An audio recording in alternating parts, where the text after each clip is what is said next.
আমি পাইতাম, আমার কপালে যদি এটা থাকতো তাহলে আমি এটা পাইতাম। এই শব্দটা বাদ দেন দয়া করে।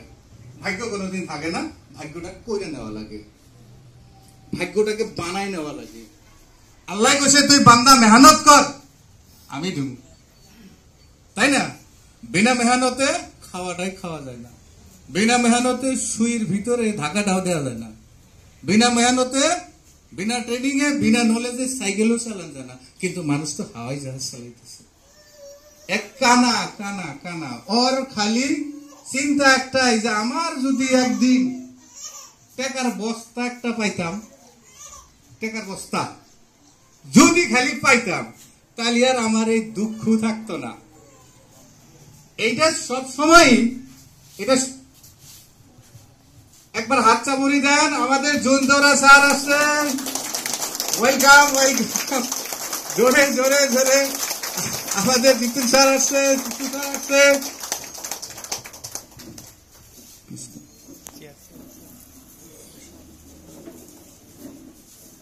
তো ওই কানা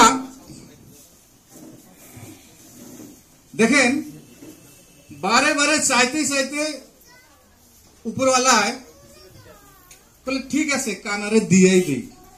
দেখেন কানারে দিয়েই দিই। কানা কিরকম কানা? আসলে কানা না, একদম গরিব মানুষ। ওর স্বপ্ন যে আমি যদি টাকার একটা ব্যাগ পাইতাম, টাকার একটা বস্তা পাইতাম, মানে একটা সোনার যদি একটা কলসি পাইতাম, তাহলে যেরকম আমার লাইফ সেটেল হয়ে যেত গা। ওই উনারে কানা শব্দটা কোয়ার একটা কারণ আছে, ওটার উপর পরে বুঝবেন। উনি কিন্তু কানা না, উনি একদিন রাস্তা দিয়ে পার হইতেছে। আসলে রাস্তাতে যে পার হইতেছে, তখন উনি ভাবে যে কানা মানুষ কিভাবে পার হয়, কানা মানুষ কিভাবে পার হয়। দেখি আমি একটু অ্যাক্টিং করি। উনি চোখ বুঝা পার হইতেছে, চোখ বুঝে গেল গা। আসলে যে টাকার বস্তা আসিল সামনে, ওই যে কানা হইল। কি করবেন? এটার মিনিং কি করবেন? গতিকে এটা ভাগ্য কি হইল? ভাগ্য থাকলেও তো থাকলো না, অত দিছিল পরীক্ষা করবার। তার মানে মানুষের জীবনে অপরচুনিটি সব সময় আসে না। অপরচুনিটি যেটা সুবিধা, সুবর্ণ সন্ধি সব সময় আসে না। যখন আসে কামড় নেওয়া লাগে, যখন পাওয়া যায় লগে লগে ধরা লাগে। সাপোর্ট ইন্ডিয়াতে আমরা কি দিছি? কেউ কিছুদিন এই ভাবতে গেলে লাখ লাখ টাকার বিজনেস মার্কেটে খাড়া আছে, 10 লাখ 20 লাখ কোটি টাকার বিজনেস খাড়া হচ্ছে। হুজুর আপনি কি বলা পারবেন কোন একটা বিজনেস 100% চলছে? কারণ আমিও বিজনেস করছি তো। কারণ 10 লাখ 20 লাখ টাকা খাটানোর পরেও গ্যারান্টি নাই যে ওই বিজনেসটা 6 মাস চলবো। বাটিও হাতে নেওয়া লাগে পারে, কোনো গ্যারান্টি নাই। কিন্তু সাপোর্ট ইন্ডিয়া আমি কওয়া পারি অ্যাকচুয়ালি এই জায়গায় কোনো ইনভেস্টই নাই। বিনা ইনভেস্টে আমি কাজই করি নাই।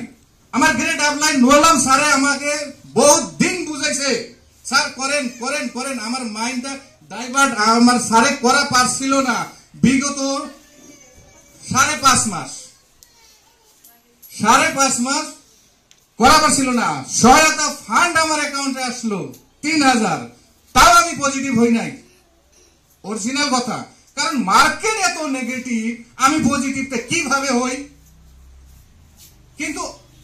আমি চিন্তাই করলাম যে ঘটনা কি, আসলে পিকচারটা কি, ওইটা বোঝার জন্য চেষ্টা করলাম।